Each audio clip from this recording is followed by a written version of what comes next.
Welcome to the Inside EcoDevo podcast, where we highlight economic development happening in the state of Missouri. I'm your host, Eric Thurman, with the Missouri Department of Economic Development. On this episode, we're talking about two new offices here at DED, and those are the Regulatory Relief Office and the Office of Entrepreneurship. I have two guests at the table that are going to give us all the insight into these two new economic entities. First, we have JR Farthing. He is the Regulatory Relief Office Coordinator, and Taisia Gordon, she is the Director of the Office of Entrepreneurship. Guys, thanks for coming to the table and giving us all this information for the people of Missouri. Yeah, thanks for having us. I'm really happy to be here. Yeah. So let's just dive in. These are two new offices, brand new stuff coming to us. We'll just go around the table and just kind of give us a little bit about what this office is about and what kind of the goals are. And Taisia, I guess we'll start with you. Okay, sure. The Office of Entrepreneurship was started essentially to support the growth of entrepreneurship in Missouri. We know that small businesses and entrepreneurs are the backbone of Missouri's economy. And so Office of Entrepreneurship was created to support, as I said, the growth of entrepreneurship. We are here to essentially be the conduit for growth in Missouri. We want to be the feedback loop, essentially. The goal of the Office of Entrepreneurship is to help make that journey clearer and more coordinated. So what we're doing is focusing on listening to entrepreneurs and taking that and making recommendations to state leadership and saying, this is how we can help support entrepreneurs in Missouri.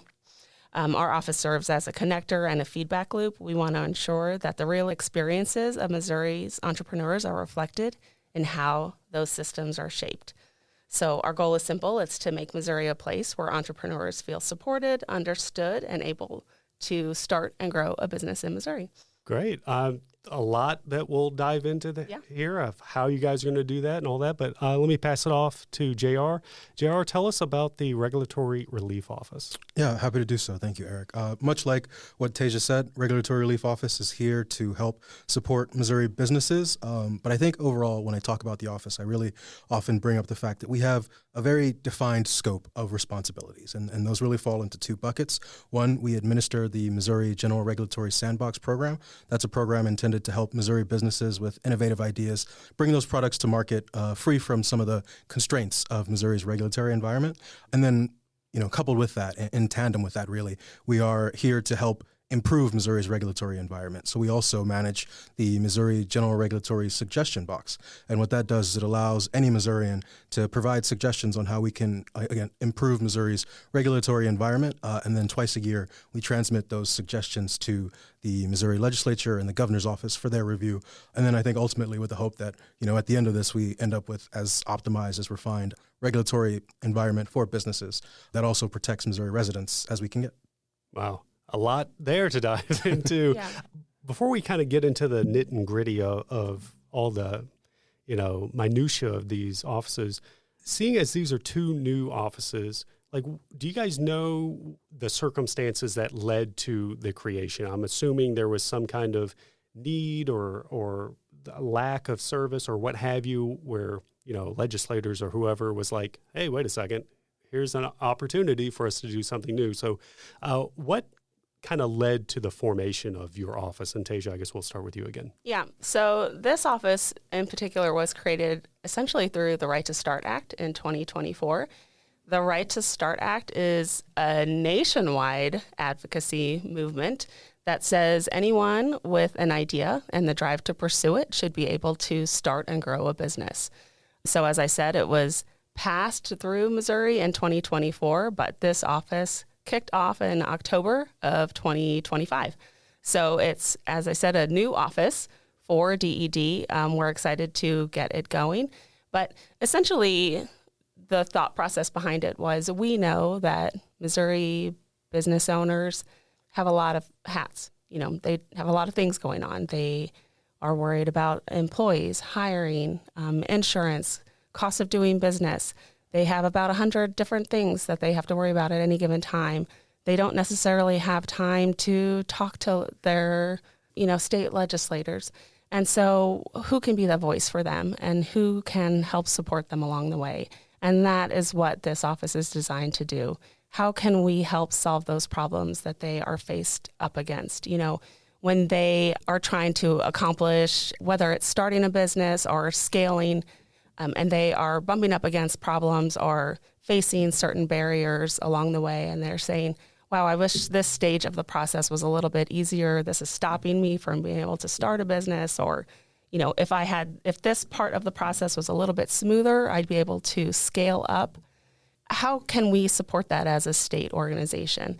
And so that is what this office is designed to do, to be able to be responsive to the needs of entrepreneurs and take those needs and be a feedback loop, as I said, to the state and say, this is what we're hearing on the ground, and here's how you can help support Missouri's entrepreneurs. What I'm hearing is your office is more of kind of, for lack of a better term, you're like a liaison for the businesses to lawmakers, perhaps. Would that be accurate to say? Absolutely. Okay. Right.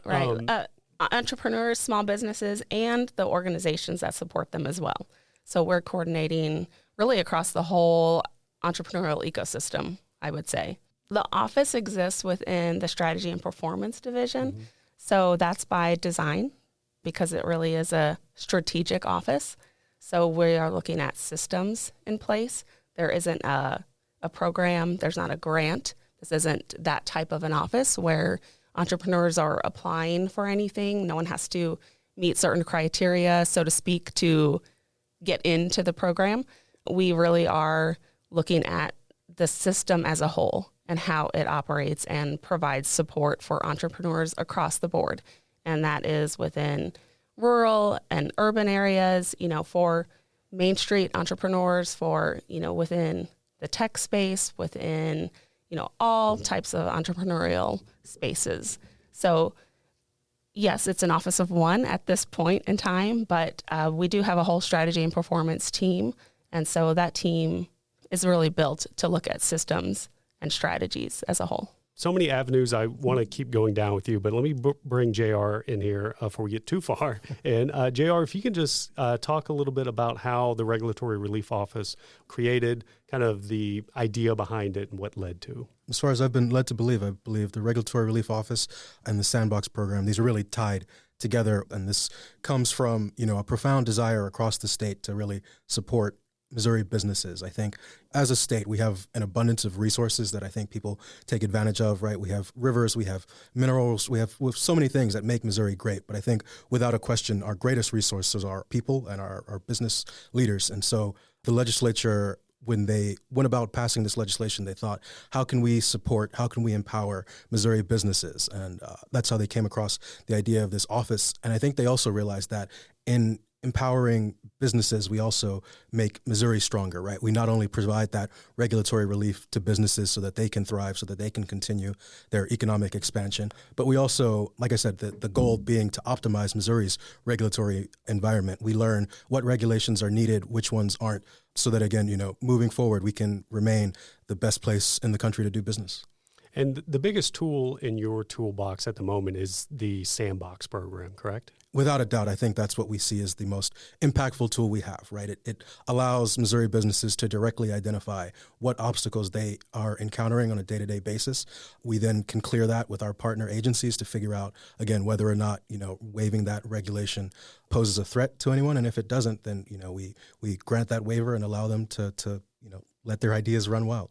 Could you give just kind of the, not to get too far into the weeds, but just kind of the bird's eye view and how that process works? Is there like a limitation to the type of regulation, the number of regulations? How does that process work? Yeah, I think what you raised there is really important to us. I think when the legislature originally implemented this bill or passed this bill, their hope was that we would not be exclusionary. And so quite a few other states across the country have sandbox programs. But one of the things I think that makes Missouri program so unique is that whereas other states have industry-specific sandbox programs, for example, I believe it's Florida has a fintech exclusive sandbox program. I believe South Dakota has one focused on insurance technologies. Missouri really wanted to take an all of the above approach. And so our general regulatory sandbox is not industry specific. We think we invite any industry to come and participate. If you have an innovation, we want to support you in getting that to market. Taisia, I know you had said that currently right now there's no program or anything tied to the Office of Entrepreneurship. At the moment, what kind of similar to what I was just asking JR, like what tools are in the toolbox that you're using currently?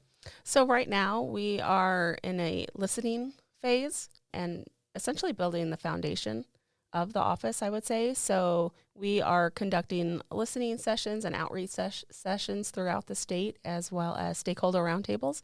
So we are essentially barnstorming the state, speaking with stakeholders as well as a cross-section of entrepreneurs and hearing feedback from them about what's working, where there are gaps and barriers, and where they would like to see priorities focused as far as what type of support they need. JR joined us, one of our stakeholder roundtables as well. And so from there, we're setting priorities. And whether that looks like, what types of programs they would like to see the state implement, or even regulations too. That came up at one of the stakeholder roundtables. What types of regulations are in place right now that maybe served a purpose at one point and don't any longer and are, getting in the way of some progress. And so that's really where the office is right now as far as where that might go in the future.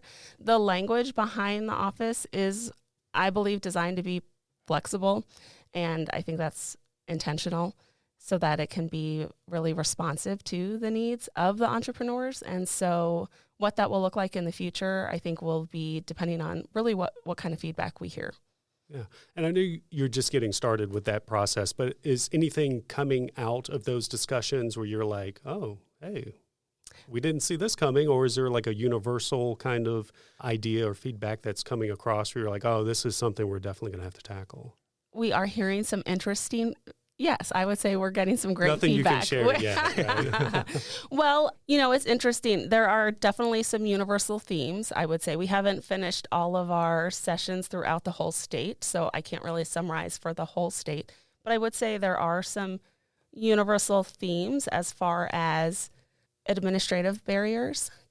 Some of those processes that just seem to unnecessarily slow entrepreneurs down, just administrative tasks that they have to accomplish that day to day, that entrepreneurs, like something that they try to accomplish that seems like it should take a couple of days and it ends up taking a couple of months.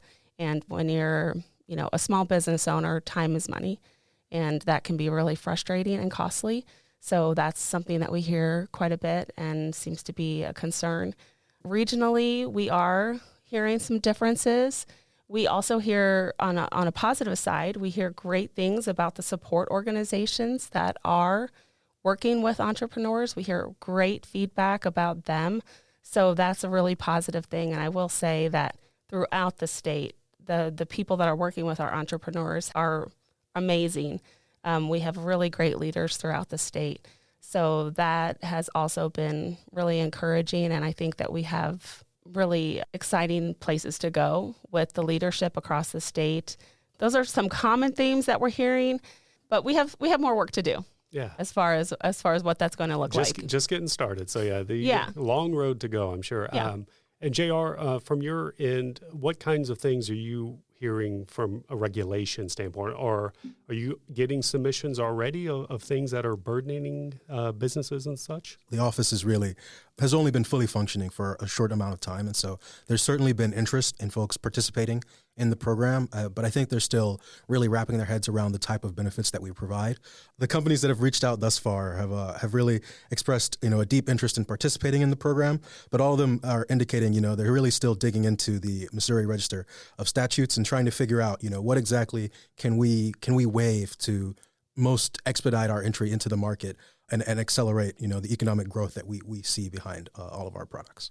To that vein, is there anything that you could share that, maybe there's a business listening to this right now, tips or strategies or what have you that would aid them in kind of getting through that process? If they're aware that something like, hey, we're being burdened, but we don't quite know how to engage with this or bring it up? Is there anything from your standpoint that you go, hey, here's some things to keep in mind to help with this process? I don't want to, come off and try to represent as if I have all the answers, but I take great pride in the fact that our office is extremely responsive. So if you have, even a marginal interest in this program, please reach out to us, and I guarantee someone will get back to you within a day, and we can help you process, all the thoughts, all your considerations before you get started. I think. Again, have to give a lot of praise to the legislature for this. Their foresight was really impressive, right? They wrote into the statute, the office has the ability to support interested parties. So please take advantage of that. My phone and email inbox are always open. So when it comes to businesses that want to engage with the Sandbox program, what criteria is there for what business can do that? Is it the whole gambit of you have thousands of employees, or if you're just the sole employee, what is kind of a limiting factor, if any? Got you. So no aspect of this program is tied to industry, to business size, to longevity, anything like that. Again, there are really only two requirements to participate in this program. You have to be subject to the jurisdiction of the state of Missouri, and you have to have an innovative product. And again, I think that's really the key there, right? Having an innovative product, whether that be a good or a service. If you have an innovative product, we want you to participate. And we take a really wide approach to defining innovation, right? It can be a new or emerging technology, or it could be a new use of a previously existing technology. And then again, when we talk about innovation, we want innovation with respect to Missouri, right? So if you have a product that's, tried and tested in other places and has been successful, and you're interested in bringing it to Missouri, that's an innovation, and we want to see it. Okay, cool. Some exciting things coming down the road from there for sure, it sounds like. And what's exciting about that too, Eric, is part of one in some of these listening sessions too that we've been a part of, some of the feedback that I'm getting from entrepreneurs too as far as regulations is that there are some barriers as far as confusion around regulations. So I'm excited for this office too, just because that is some of the feedback that I'm hearing as well. Just either confusion around regulations or the red tape around them that does slow entrepreneurs down, or even just the stacking of regulations or compliance issues as well. So even just having this office in place to remove one of those barriers can provide such a relief and speed the process along. Because, the longer a business has to wait to start up, those costs still keep rolling. Before they can open their doors, the costs are still being incurred. So to have an office like this where they can open their doors sooner is a huge savings for them, and it gives them such an advantage and such a leg up to be able to do something like that. So that's something that I'm hearing as well within the listening sessions, that's a concern for them. So to have this office in place and to be able to, refer that to them. I know, the session that JR was at when he brought it up too, they were like, what's the website? What can we, how do we get a hold of you? They were so excited about it, and the support organizations too were ready to start passing it along. So I think it's going to be really beneficial for a lot of business owners. Sounds like a lot of work is coming JR's way. Yeah. I feel like I've got to give Taisia some of my cards to hand out in these future events, right? Make sure that folks can reach out and ask the questions to the office. Yeah, well, hopefully so. Yeah, hopefully it reaches the right people. Yeah, absolutely. Just a clarifying question. When somebody reaches, because it's something you had said about like, hey, this regulation's in my way, let's get it out of my way. This isn't a process where it's like the regulation no longer exists. It's like a temporary relief, and the regulation is still in place, correct? Yeah. So initially, anyone who applies and is admitted to the program will receive a 2-year waiver or 24-month waiver from the specific regulation or regulations identified in their application. Parties that have been admitted to the program, made it to the end without any incidents of harm to consumers, can then request a 1-year extension. And those extensions can be granted up to 5 times for a total of 7 years participation in the program. Okay. Somebody, a business brings a product to the market. Hey, there's regulations in my way to make said product. Applies for the waiver. Waiver allows them to carry forth. Waiver runs its extent for however long that's going to be. And then the regulation is back in place. Does that then burden them to continue doing that? Or Or are they now in the system, so to speak, and they can just carry on as normal? This is, again, one of the positives of the program, right, is that we get feedback from their participation, right? And so if we see someone has participated, say it goes to the maximum of 7 years, and, the absence of their compliance with this regulation has not harmed anyone, that's pretty crucial feedback for, I think, our lawmakers to see, right? Well, maybe this regulation isn't necessary, or maybe it can be altered. Again, when someone applies to the program and they request relief from a specific regulation, we pass that along to the overseeing agency, and the agency can say, yes, we're happy to waive this regulation, or we can't quite waive this one. We foresee some poor outcomes, but here are alternative methods to provide relief to this businesses or other businesses in the same space, right? And so again, I think throughout the process, we are receiving information that will hopefully allow our lawmakers to make adjustments to Missouri statutes as necessary. Every participant in the program has to give us quarterly reports on how their participation is proceeding. And again, we take that information to the legislature so that they can see the direct impact having or the absence of a regulation would have.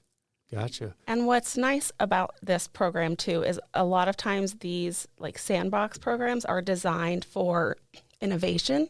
For example, there's a lot of great research right now sitting within universities that is ready to go to market. So these sandbox programs can help those innovators that are ready to bring an innovation to market.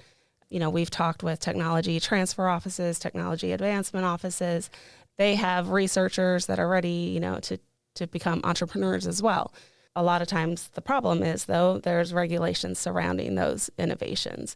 Again, that slows the process because you hit the barrier where you've got the product, you've got the prototype, but you have regulations in place. And so there's the problem of like the cart before the horse, or the chicken before the egg, and so you can't bring it to market until you have the regulations in place too. And so what this does is put a pause on those regulations as long as it's safe and as long as it's approved. And so you can essentially conduct your testing and your market testing as well. And so what that does is allow you to bring that product to market and to the consumers in that time that it's paused. And so again, it is exciting for that innovation and those technologies to come to market as well. So it's also really a great program for universities and researchers as well. Something else I'm kind of noting, and the reason why we have both of you at the table, not just because they're new offices, but it seems like your offices almost kind of work together in tandem. There's crossover. There's a business can take the helpfulness of both of the office. So can you talk a little bit about, I'm just kind of open-ended throwing this out to both of you, so whoever wants to jump in, the kind of crossover and collaboration that can happen between both of your offices?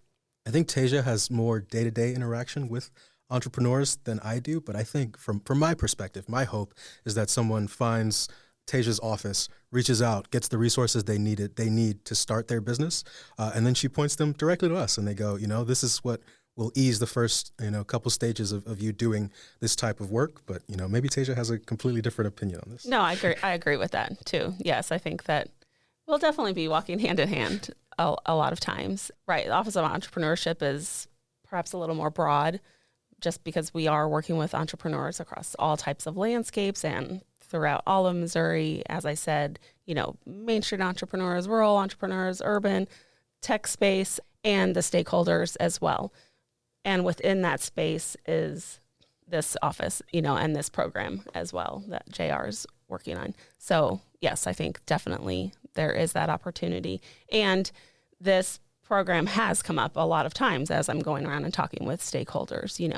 As I said, there's, regulations are a concern, and even within universities, and when they're talking about bringing products to market and how we can get more entrepreneurs out of the university spaces too. How do we help support them? This office comes up as well. So, yeah. And when it comes to Office of Entrepreneurship, because it's like, hey, we're getting you up and running. I mean, DED has a lot of other programs that help businesses as well, Missouri Works being one of the big ones. So I'm sure there's collaboration and crossover between your office and some of our business opportunity programs as well. There absolutely is. Yes. Yeah. I've worked with not only stakeholders throughout the state, but within DED as well. And I think the great thing about this office, not just to toot the horn of this own office, DED has worked within the space of supporting all sizes of businesses. And so, we see that as far as like workforce development and attraction and retention. And the scope of this office is a little bit smaller scale for smaller businesses. And I think sometimes that has been the question, where in the space of Department of Economic Development do smaller businesses fit in? What about, 0 to 3 years in the startup scale? And, what if I only have 2 employees? What type of programs are in place for that? That's how this office fits in, and that's how we can work together. So when you're starting up, that's where this office fits in. And then once you're scaling and want to add more employees, then you can look at other programs. And so I think that's a great way that we can all, fit the whole DED program together. Yeah, it's a good thing to point out. I'm glad you did, because people who follow DED social media is probably seeing things like Meta is making hundreds of millions of dollars of investments and this big facility, or Ford is doing this, or these big companies investing lots of money with lots of employees. I'm sure some of the smaller businesses are like, well, what about us? Can we take part? And now there's this avenue that's directly focused on the entrepreneur side of it. So I'm glad you kind of put the button on that point there. I've got to ask, Taisia, even though we work so close together, I've had this question, and I think what you just said brought me to this. How exactly is entrepreneur defined for your office? What's the groups that you're working with specifically? Good question. So the language within the actual legislation is 0 to 3 years, and then 1 to 10 employees. So we're talking small businesses. Yeah. Yeah. Thank you. Yeah. Okay. Now, because it's not a program, as I said, there's no cutoff, essentially. It's not like this office doesn't help a small business with 15 employees. Obviously, when we're supporting small businesses and entrepreneurs, that support and hopefully the benefits to it benefits small businesses across Missouri for everyone. There is no cutoff, but I think that language was put in there so that the focus really does stay on small businesses. Gotcha. Mm-hmm. So the Office of Entrepreneurship is getting up and running. The Regulatory Relief Office has been around for, 2 years or so, but the sandbox program associated with it is just getting off and running. Taisia, you had mentioned that you guys are doing listening tours and kind of gathering feedback. JR, I don't want to put words in your mouth, but I believe you were saying that you guys are getting ready to kind of, I'm sure get a slew of emails and calls about regulations that people want to get out of their way. So that's kind of where you guys are at now, and correct me there if I'm wrong, but what are the next steps for your office? From where you're at now, what's coming up? Yeah, I think now that the program has launched, the application is up and running, the name of the game for us is outreach, right? I think there's no point in having this program if we aren't delivering benefits to Missouri businesses. I was really fortunate to tag along with Taisia to one of her roundtables, and I think again and again I heard folks saying, there are all these resources that people just don't know about.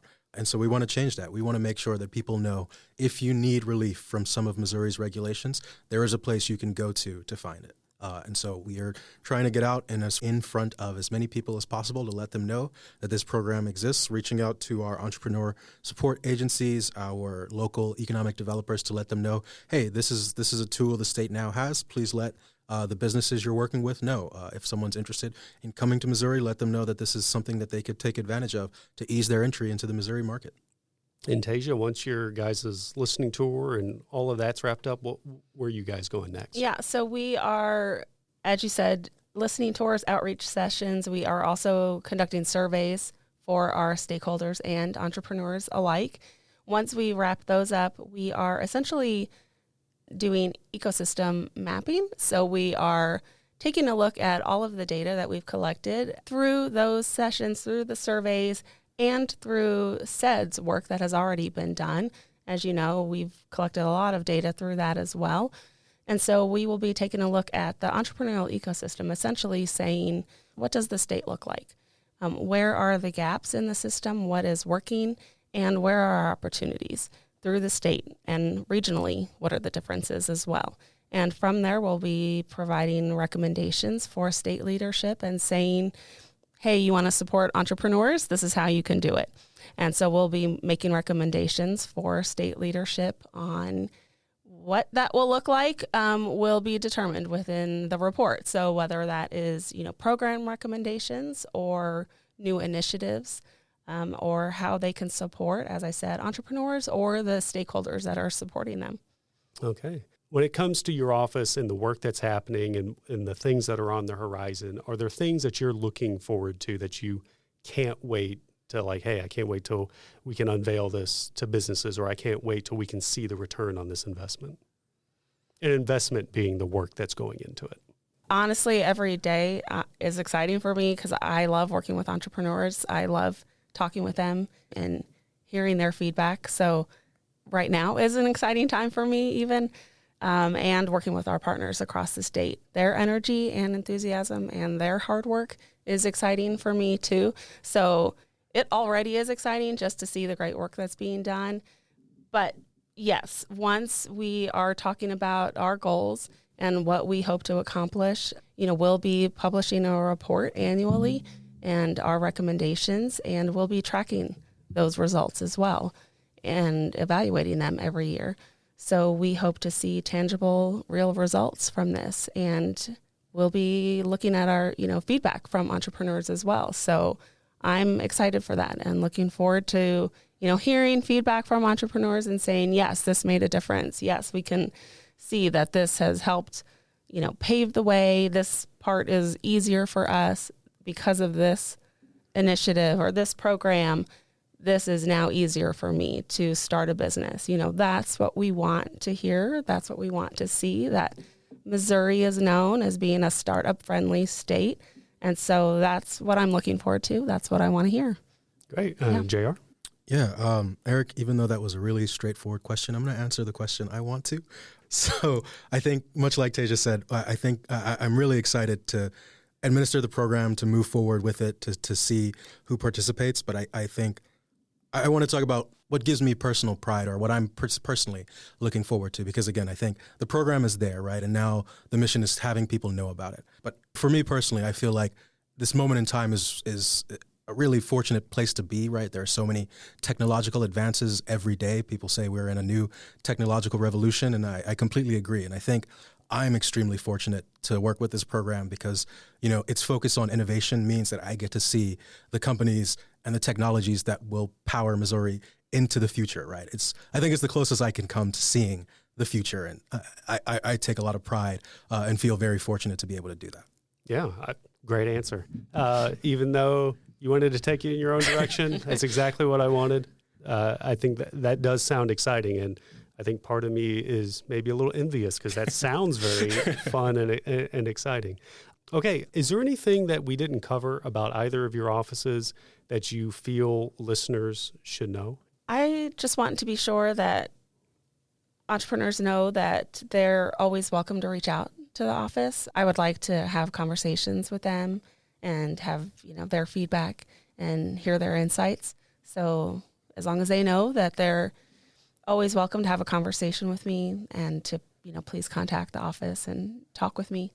I'd love to have a conversation. And the website for the Office of Entrepreneurship is forthcoming. It's not out yet. It probably won't be out by the time this episode comes out. So how would somebody get in contact with you to learn more?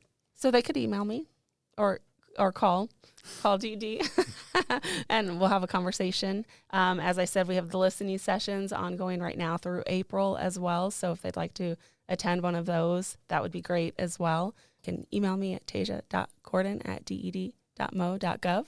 It's TAISIA.Gordon. I'm going to take this opportunity on the DED podcast to big up DED. I think really, all across DED, and I really try to embody this with RRO.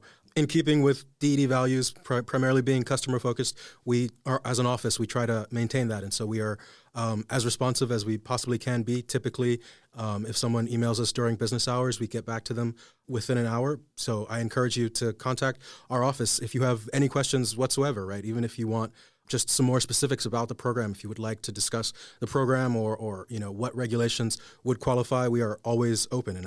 And we can be reached at sandbox@ded.mo.gov. And so there's the email, and then your website, freshly up and running. It's been up for a little bit, but ded.mo.gov/RRO.